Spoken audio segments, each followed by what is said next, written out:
October 2018, the UN gave us a clear warning that we have just 12 years to tackle the climate emergency. So conference, I'm going to cut the nice introductions because simply there is no more time to waste.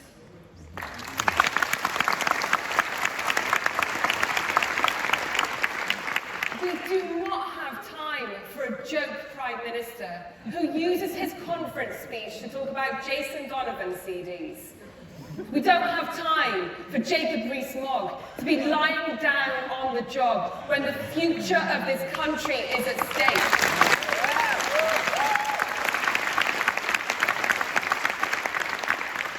And unlike Mogg, I know that we will all be standing up for our futures, standing up for democracy, and standing up for this country.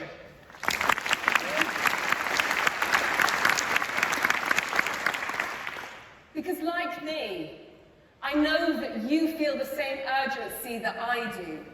An urgency that we need a fundamental overhaul of a broken social and economic system. One that has inflated inequality. One that has abandoned people to political failure. One that has destroyed our planet. When I was a young girl growing up in this city, I heard about the damage that humanity was having. I never believed it would come to this. Glaciers, not just disappearing, but gone.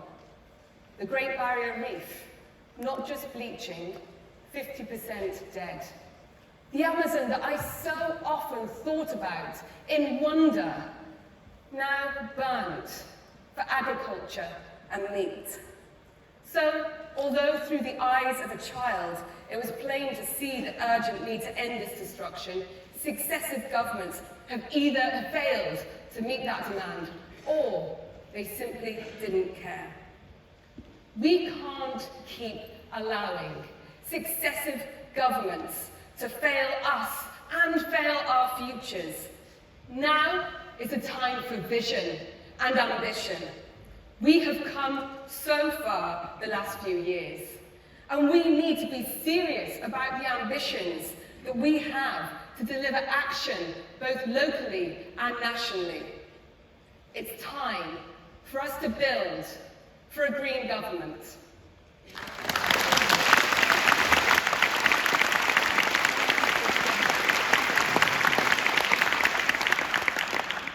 Now, I do know that this isn't going to happen overnight. But it's the building blocks that we create. Our actions now are putting those foundations in place.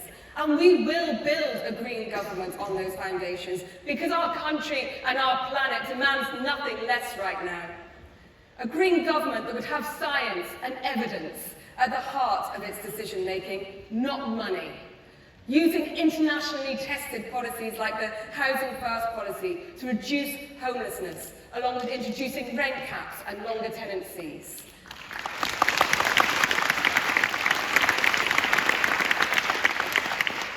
Using evidence-based policies to address an evidence-based drugs policy, rather than criminalising drug users, in making sure that we start to treat addiction as a health issue.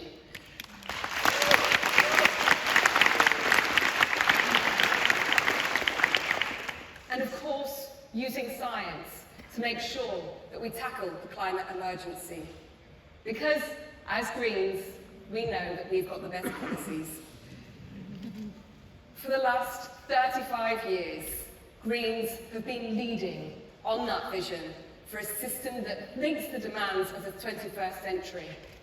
We need a green government because the Lib Dems, Tories, Labour have failed to deal with the climate emergency and escalating environmental emergency, but they've also let us down in so many other areas too. Labour's PFI contracts have led to the backdoor privatisation of the NHS. The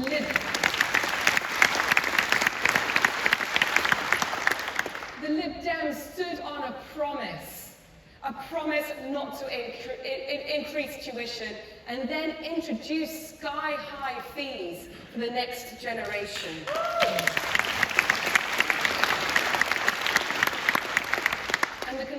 Conservatives, our government today, not only have they rolled out an austerity programme that's hit the poorest hardest, not only have they forced a record number of families into food banks, they have taken away the safety nets that have resulted in a huge increase in homelessness, and people are dying and having rough slept on our streets. And every single one of those deaths must be treated as a tragedy that could have been prevented.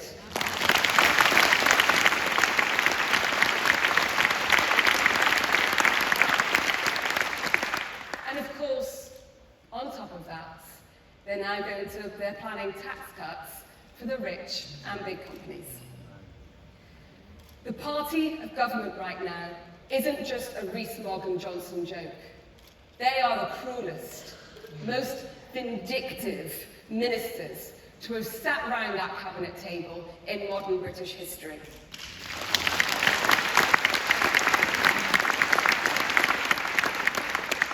This is why we now need a local and national Green government to ensure that we overhaul this broken economy. From council elections, mayoral elections, Welsh Assembly elections, these are important and powerful campaigns and building blocks to the ultimate ambitions. We know how to win elections. We know how to rewrite the rule book and win in places that people simply thought we couldn't. We know that I know that this is possible because of each and every one of you out leafleting, on doorsteps, canvassing, getting that message out there. Because we know the power of a Green vote. We know the power of voting for what you truly believe in. We need to get more Greens elected. We need to be making sure that we change the game. And I know that together we can achieve anything.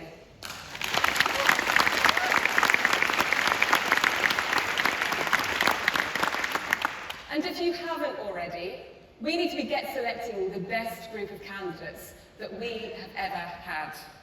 I've been travelling the country and I see truly inspirational and dedicated candidates. And as a party with equality at our heart, please remember to support and encourage diverse candidates to stand. Because we need more women, more people of diverse genders, fewer people from private school, more working class people, a better cross-section of ages, people with different abilities, and a more diversity of colour in our politics and in our parliament.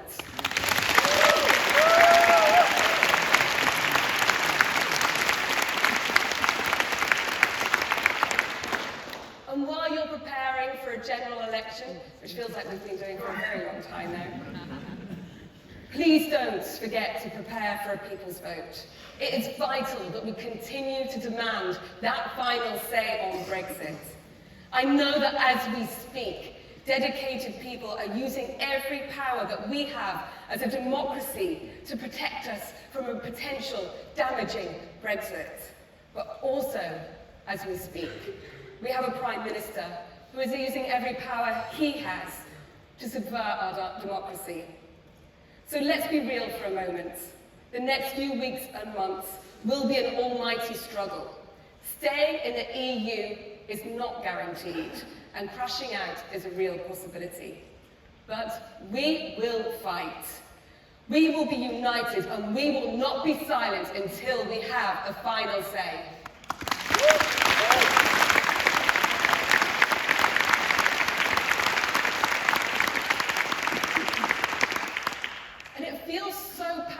To be here in Newport talking about democracy on the 180th anniversary of the Chartist uprising here in Newport. The Chartists fought for an overhaul of our democratic system. They fought for their right to vote. They fought for a secret ballot, to end property qualification for MPs, for a salary for MPs so that everyone could afford to take the position, for equal constituencies, and finally, for a general election to take place every year. 5 out of 6 of those demands were met, and I confess, I'm not really up for that general election every year. But we've got to admit that general elections are getting closer and closer together. But once again, we do need that Chartist spirit. We need to be making sure that we stop our current broken electoral system. It's currently unfair, and it currently doesn't work for the people. As Greens, we always fight for fairness, and just like the Chartists didn't give up on their fight, we have our list of demands. Proportional representation system, votes for 16 and 17-year-olds, a constitutional convention, further devolution, an elected upper chamber, and a written constitution.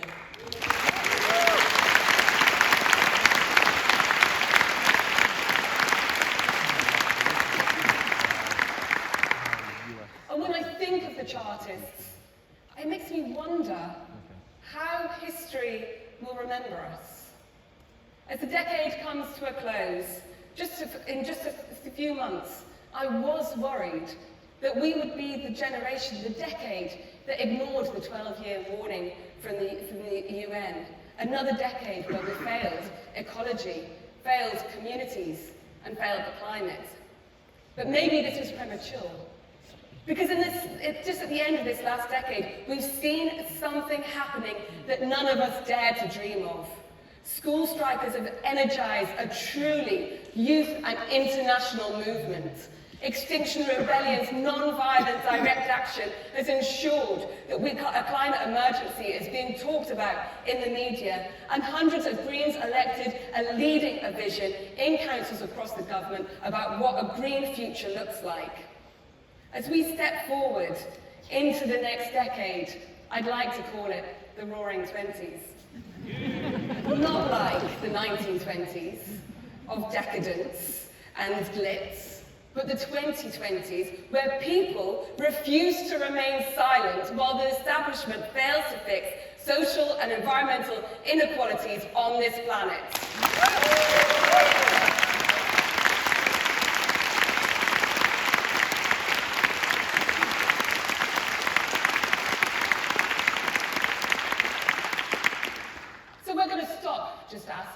And we're going to start demanding big changes now. When the climate emergency has gained publicity, we need the government to also address the ecological emergency.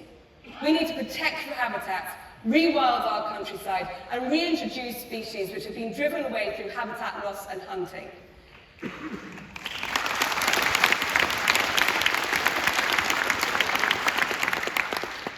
The ecological crisis isn't just about planting trees. It's about enabling ecosystems that have evolved together to be revitalized. And let's not forget that our countryside and the right to enjoy it was won by working people during the Kinder Scout mass trespass. We must fight for future generations to continue to have that right to the countryside. And after the premature passing of Polly Higgins this year, I want to ensure that her message is amplified across this country. We need a pause button on the ecological destruction, and our environment needs to be protected. Imagine if drilling for oil in the Arctic was seen internationally as being illegal, as a crime for damaging our planet irreversibly. Imagine if we didn't need to debate whether fracking should be allowed, because our guiding legal principle would be that industrial practices should not be allowed to put profit before people and the environment.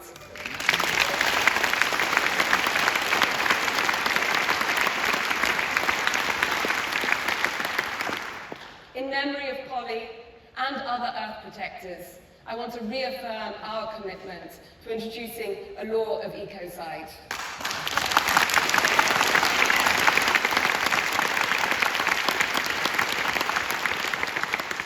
Rather than spending £25 billion on new roads, that the government should invest in a Green New Deal, put an end to our ridiculously high train fares, and ensure that the greenest option is always the cheapest and easiest option.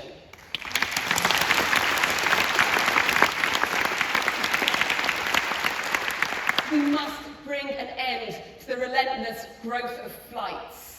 Across the country, airports are lobbying hard to get through proposals to expand, whether it's new runways or reducing restrictions against flight times or huge dual carriageways to get more people to the airports. That is because we aren't in government quite yet, but we need to meet our demands in other ways. So today, I want to launch a petition against airport expansion, which I all hope that you will sign and share, so that we make sure we use our other powers in democracy to get heard and make change happen.